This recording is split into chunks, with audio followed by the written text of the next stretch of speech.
আমি ৪ বছরের ইউটিউব ক্যারিয়ারে একটা জিনিস এখনও বুঝলাম না, অক্ষয় কুমার এবং জিৎ এই দুজন ভালো সফলতা পেলে কেন কিছু মানুষের পেছনটা চলে যায়। দেখো, অক্ষয় কুমার যখন জঘন্য বক্স অফিস দিচ্ছিল, সে যখন উল্টোপাল্টা সিনেমা করছিল, নিজের কিছু সিদ্ধান্ত ভুলভাল নিচ্ছিল, তখন আমি নিজে ফ্যান হয়ে প্রচুর পরিমাণে কিন্তু ভিডিও করেছি, খিল্লি পর্যন্ত করেছি। কিন্তু যখন সব কিছু ভালো হচ্ছে, যখন সব কিছু ঠিকঠাক হচ্ছে, তখন অহেতুক নেগেটিভিটি আমার পক্ষে মেনে নেওয়া খুব ডিফিকাল্ট। আমি দেখতে পাচ্ছি কিছু মানুষকে, তারা এখন মানে বলতে শুরু করেছে যে এই স্কাই ফোর্স যে এত সফলতা হচ্ছে, এটাতে অক্ষয় কুমারের কোনো ভূমিকা নেই বা সিনেমাটার কোনো ভূমিকা নেই, পুরোটাই চলছে হচ্ছে পিআর মারফত, এই বক্স অফিস হচ্ছে পুরোপুরি একদমই পুরোপুরি কর্পোরেট বুকিং, এই ধরনের অনেক কথাবার্তা দেখতে পাচ্ছি এবং তারা বিভিন্ন রকম কথাবার্তা বলছে। ফার্স্ট অফ অল আমি একটা কথা বলি, আমাকে কিছু ইউটিউবার মাঝে মাঝে বলে যে আমরা একটা বড় কোনো সুপারস্টারের সিনেমা এলে বা যার সিনেমা নিয়ে এখন মার্কেটে হাওয়া চলছে তার সিনেমা এলে আমরা নাকি সেটার কোনো নেগেটিভ দিক তুলে ধরি না, সব কিছু পজিটিভ পজিটিভ বলি, আর কোনো যখন ছোটো প্রোডাকশন দিয়ে কেউ যখন একটা কাজ করছে সেটার অনেক খুদ বার করি। এই ফেলুবক্সির টাইমের কথা আমি বলছি। তো আমারও কিছু ইউটিউবারদের কাছে প্রশ্ন, যখন কোনো বড় সুপারস্টার, আমি কারোর নাম এখানে বলতে চাই না, যখন কোনো বড় সুপারস্টার কর্পোরেট বুকিং করছে বা এরকম ধরনের ঘটনা ঘটাচ্ছে, তখন কিন্তু কাউকে মুখ খুলতে দেখা যায় না। তখন মুখ খোলা হয় যখন সেই সিনেমাটার প্রায় ২-৩ বছর হয়ে গেছে, যখন নেগেটিভিটি ছড়িয়ে আর কোনো লাভ নেই, তখন হালকা করে চালাকি করে তখন কথাটা তোলে। আসল টাইমে যখন সিনেমা চলছে তখন কিন্তু সবাই মুখে কুল বেটে থাকে।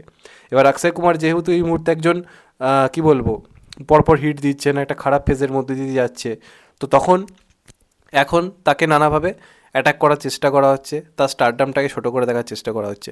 প্রথমত বলি, অক্ষয় কুমারের স্টারডাম কিন্তু কখনোই শাহরুখ সালমানের মতো নয়, এটা আমি মন থেকে বলছি। অক্ষয় কুমার বরাবরই বছরে ৪-৫টা করে সিনেমা করে এসছে, সেই সিনেমাগুলো কোনো কোনো সময় বছরে ৪টি সুপারহিট হয়েছে, আবার কোনো কোনো সময় বছরে ৪টে করে ফ্লপ হয়েছে। কিন্তু সে নিজের একটা হিউজ অডিয়েন্স ক্রিয়েট করতে পেরে, যেটা ওই সমসাময়িক বাকিরা করে উঠতে পারে না। আজকে অজয় দেবগন তো বছরে অনেকগুলো সিনেমা নেয়, অজয় দেবগনের ফ্যান ফলোয়িং কি কখনোই অক্ষয় কুমারের মতো? অক্ষয় কুমারের মতো ফ্যান ফলোয়িং কিন্তু অজয় দেবগনের নয়, তার থেকে খানিকটা কিন্তু কম। আজকে অক্ষয় কুমারকে নিয়ে দেখবে সোশ্যাল মিডিয়ায় কী পরিমাণ আলোচনা হয়। যদি সে সুপারস্টার না হতো তাহলে কি আলোচনা হতো? এবং সে বছরে 4খানা 200 কোটি বক্স অফিস দেওয়ার তার দখল রয়েছে। আবার 2007 সালে হঠাৎ করে 4টে সিনেমা হলো, 4টি সুপারহিট, বছর হায়েস্ট গ্রসার অফ দ্য ইয়ারও সে দিয়েছে। তো এখন খারাপ টাইম যাচ্ছে বলে তার সফলতা এলেই সেটা পুরোপুরি নকল, এই ধরনের কথাগুলো। ফার্স্ট অফ অল আমি বলি যে এই যে স্কাই ফোর্সের বক্স অফিস কিন্তু যথেষ্ট ভালো হচ্ছে, দিন দিনে 73 কোটি, একটা দুর্দান্ত বক্স অফিস করেছিল। প্লাস মন্ডেতে একটা ড্রপ অবশ্যই এসছে, মন্ডেতে বড় বড় সিনেমার ড্রপ আসে, এই সিনেমাটা অতটা হাইপ ছিল না, স্বাভাবিকভাবে একটা ড্রপ আসবে। সেটাও কিন্তু মোটামুটি ওই 8 থেকে 9 কোটি, 8 থেকে 9 কোটি কালেকশন মোটামুটি সোমবার দিনে হয়েছে। 4 দিন মিলিয়ে মোটামুটি 80 থেকে 82 কোটি কালেকশন হয়ে গেছে, যেটা যথেষ্ট ভালো, যথেষ্ট ভালো একটা কালেকশন।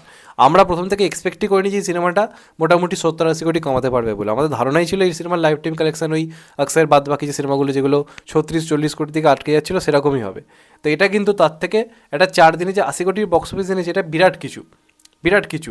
তো আমার প্রথম কথা, কর্পোরেট বুকিং যদি করেও থাকে তাহলে সেটা হয়তো খানিকটা হয়তো করেছে, হয়তো 4-5 কোটি হয়তো কম বেশি একটু একটা হয়েছে।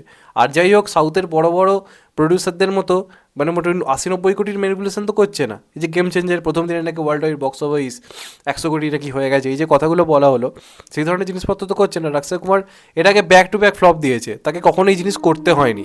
সে যখন কেরিয়ারের সেরা টাইমে গেছে তখন তাকেও কোনোরকম কিছু করতে হয়নি, সে জানে আমার সিনেমা ফ্লপ হচ্ছে, হিট হচ্ছে, সে ডোন্ট কেয়ার, সে কাজ করতে ভালোবাসে।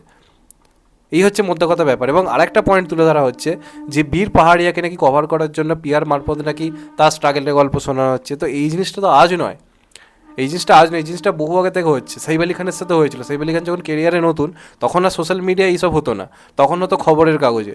তো তখন কিন্তু ম্যাগাজিন থেকে শুরু করে সব জায়গায় সাইফ আলি খানের বাজে অভিনয়কে অনেক ভালো অভিনয় বলা হতো। সাইফ আলি খান হয়তো কোনো বড় তারকার সঙ্গে হচ্ছে স্ক্রিন প্রেস করছে, দেখানো হচ্ছে সাইফ আলি খান অনেক বেটার অ্যাক্টিং করেছে ওই অভিনয় থেকে, এইভাবে তাকেও পুশ করার চেষ্টা কিন্তু করা হয়েছে। তো আজকের দিনে সেটাই সোশ্যাল মিডিয়াতে হচ্ছে, তো সেটাই ভুলটা কোথায়? সেটা তো কোনো ভুল নেই। তাহলে তো বলতে হয় এই যে উইন্ডোজ ভার্সেস দেব এত ক্যাচাল হলো, তো যারা উইন্ডোজের হয়ে কথা বলছে তারা তারা তো বলতে হয় উইন্ডোজের পিআর মারফত তাদেরকে ভালো বলতে বলা হয়েছে বলে তারা ভালো বলছে, যে উইন্ডোজের কোনো দোষ নেই। সব কিছু যদি পিআর মারফত হতো তাহলে সেটাও নিশ্চয়ই পিআর মারফত, মোদ্দা কথা এটাও ধরে নিতে হবে আমাকে তাহলে। এবার যদি আমি কথা বলি কর্পোরেট বুকিং নিয়ে, আমি যদি ধরেও নিই যে খানিকটা কর্পোরেট বুকিং হয়েছে, এই জিনিসগুলো হয়েছে, আমি বলছি বেশ করেছে। চল কিউ করে নিবি, বেশ করেছে, আমি কথাটা বলছি, ওপেনলি বলছি। এবং এটা শুধু অক্ষয় কুমারের জন্য না, আজকে আমি বলছি সবাই যদি হালকা করে যদি কর্পোরেট বুকিং করে নিজের লিমিটেশন বজায় রেখে, এতে কোনো ভুল নেই। আজকে মানুষজনের ভাবনা চিন্তা পাল্টে গেছে। আজকে মানুষজনের ভাবনা চিন্তা হয়ে গেছে কি, বক্স অফিস দিয়ে সবটা বিচার করব। আজকের দিনে ভালো সিনেমা কেউ চায় না, আজকের দিনে সবাই ভাইরাল হতে চায়। যে কারণে আজকে ঘরে ঘরে হচ্ছে ব্লগার। একটা বউ যে আগে অতটা এক্সপোজ হতো না, সে আজকে যথেষ্ট এক্সপোজ হয়ে যাচ্ছে শুধুমাত্র ভ্লগিং করার জন্য। সে নিজেকে যেভাবে সমাজের কাছে এক্সপোজ করছে, সেটাও তো ঠিক হচ্ছে না, সেটা তো হচ্ছে। একটা আগেকার কোনো হাউস ওয়াইফ কি জিনিস করতে, এখন তো করছে, কারণ তারা ভাইরাল হতে চায়। তো মানুষজনের স্টাইল পাল্টাচ্ছে, ধরন পাল্টাচ্ছে। এটা কলিযুগ চলছে। এটা সেই যুগ আর নেই, 90s যুগ নেই, এটা পুরোপুরি কলিযুগ চলছে। এখানে যে কেউ যে কোনো দিন ভাইরাল হয়ে যেতে পারে। এবং সবথেকে একটা বড় কথা কি, আগে বক্স অফিস নিয়ে আলোচনা হতো না, আগে ভালো সিনেমা নিয়ে আলোচনা হতো, গুণগত মান নিয়ে আলোচনা হতো। এখন হচ্ছে না। এখন যদি স্কাইফোর্স না চলে, লোকে বলবে স্কাইফোর্স একটা বেকার সিনেমা, ও কি খেল এত ভালো সিনেমা হয়েছে, যথেষ্ট ভালো সিনেমা, অক্ষয় কুমারের কমেডিতে দুর্দান্ত কামব্যাক, বক্স অফিসে চলেনি, লোকে গুরুত্ব দিচ্ছে ওটাকে। আগেকার সময় হলে তুমি দেখে নাও খাট্টা মিঠা ফ্লপ সিনেমা, কিন্তু লোকে আজও সেটাকে অ্যাকসেপ্ট করে ভালো সিনেমা হিসেবে। ভাগাম হিউজ বক্স অফিস কিন্তু আনি, লোকে আজও অ্যাকসেপ্ট করে। আজকের দিনে দাঁড়িয়ে সেটা কিন্তু হচ্ছে না। আওয়ারাপানকে লোকে আজও বলে ভালো সিনেমা, কিন্তু আজকের দিনে দাঁড়িয়ে আওয়ারাপান ফ্লাওয়ারের লোকে বলে খাটিয়া সিনেমা। তো এই যে মানুষের ধরন পাল্টাচ্ছে, মানুষের যে ভাবনা চিন্তা পাল্টাচ্ছে, যে বক্স অফিস দিয়ে সবটা সালা বিচার করবো। কারো মনে হয় যে পুষ্পাটা 800 কোটি কামিয়েছে মানে ওটাই বিশ্বের নাম্বার 1 সিনেমা। আবার যদি তারই জায়গায় যদি দেখা যায় অন্য কোনো সিনেমা হয়তো 100 কোটি কামিয়েছে, মনে হবে যে না, এটা কোনো সিনেমাই নয়। এগুলো তো ঘটছে। তো সেখান থেকে দাঁড়িয়ে যদি আজকে মার্কেটিং করার ধরন বা বক্স অফিসের ধরন পাল্টে, এবং সেটা যদি আজকে নতুন পিয়ার মারফতরা বা নতুন যারা অ্যাক্ট্রেসরা যদি সেটাকে আয়ত্ত করে, তাতে কোনো ভুল নেই, কারণ মানুষ তো নিজেকে পাল্টে ফেলেছে। মানুষ তো সিনেমার বাজে বিচার করছে বক্স অফিস দিয়ে। তাহলে সেখানে দাঁড়িয়ে আজকে নতুন কিছু তো ভাবতে হবে যারা মেকার্স তাদেরকেও, তারাও তো বিজনেস করতে এসছে। তো সেখান থেকে যদি তারা প্রথম দুদিনের বক্স অফিসে হালকা কর্পোরেট করার চেষ্টা করে, যে চলো ভাই কিছু লোককে আমরা দেখানোর চেষ্টা করি, তাতে ওয়ার্ড অফ মাউথ ভালো, এতে ভুলটা কোথায়। এবং যদি কর্পোরেট বুকিংই করতে হতো, তাহলে আজকে তারা 4 দিনে 120 কোটি বলে দিতে পারতো। তারা কিন্তু লিমিটেশন বজায় রেখেছে। তারা এটা বলেছে সোমবার দিন কালেকশন কম মানে 8 থেকে 9 কোটি হয়েছে। তারা তো বাড়িয়ে বলতেই পারতো, সোমবার দিনও বলে দিতে পারতো 15 থেকে 16 কোটি কালেকশন হয়েছে। তারা তো বলেনি। যথেষ্ট লিমিটেশন বজায় রাখা চলছে। এবং মুম্বাই সর্বত্র জায়গাতে স্কাইফোর্সের রেসপন্স সত্যিই দারুণ ছিল। কিন্তু কেউ কখনো প্রশ্ন তোলে না যখন কোনো বড় সুপারস্টার এই ধরনের ঘটনা ঘটায়। করেছে তো ভাই সবাই। আজকে যদি এটাকে যদি আমরা ধরি না কোনো কামব্যাক হয়নি, তাহলে বলতে হয় ভাই কারোরই কামব্যাক হয়নি, সবাই তাহলে পিয়ার মারফত কর্পোরেট বুকিং করি সব কিছু করেছে, এটা তো ধরে নিতে হয়। আমি জানি আমি হাওয়ার বিরুদ্ধে কথা বলছি, আমাকে অনেকে কমেন্টে গালাগাল করবে, কিন্তু এটা ফ্যাক্ট। অক্ষয় কুমার কখনো আমরা অক্ষয় কুমার থেকে আশা করিনি স্কাইফোর্স 200-250 কোটি বক্স অফিস করবে। যেটা এক্সপেকটেশন ছিল তার থেকে একটু বেটার করছে, এবং সে কামব্যাক করার চেষ্টা করছে, এত বড় একটা 90 স্টার একটা ফেরার চেষ্টা করছে। শুরু হয়ে গেল নেগেটিভিটি। ঠিক একই ঘটনা জিদ্দার সময় হয়েছিল, চেঙ্গিজের টাইমে। ভালো বক্স অফিস করছে, কিন্তু লোককে বোঝানো হচ্ছে না ভাই ভালো করছে না, এটা তো ফেক বক্স অফিস। সারাদিন তখন একই ভিডিও, ফেক বক্স অফিস।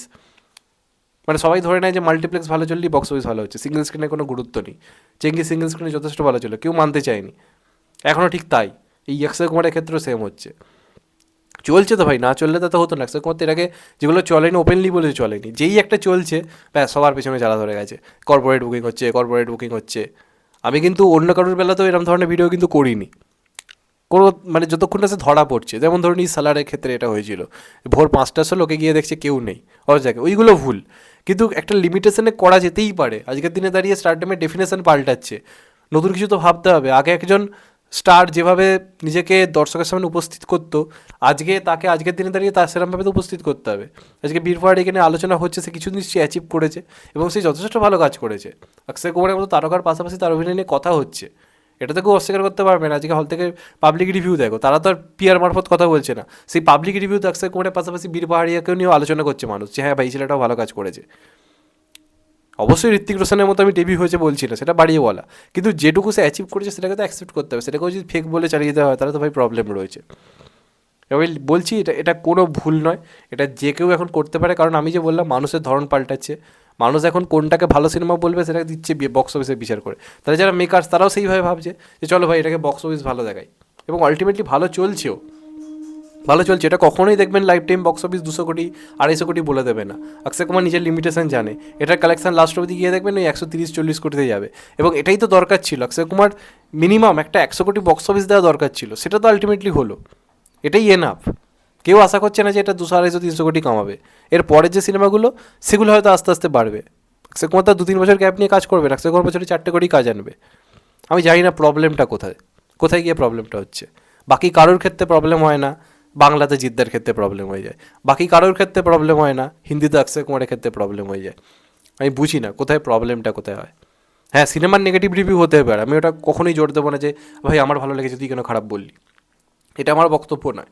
কিন্তু এই যে বক্স অফিস ম্যানিপুলেশন নিয়ে যে ব্যাপারটা করা হচ্ছে, তাহলে সেটা ভাই সব সিনেমার ক্ষেত্রে তাহলে করা হোক, সব কিছুর ক্ষেত্রে যাচাই করে করা হোক।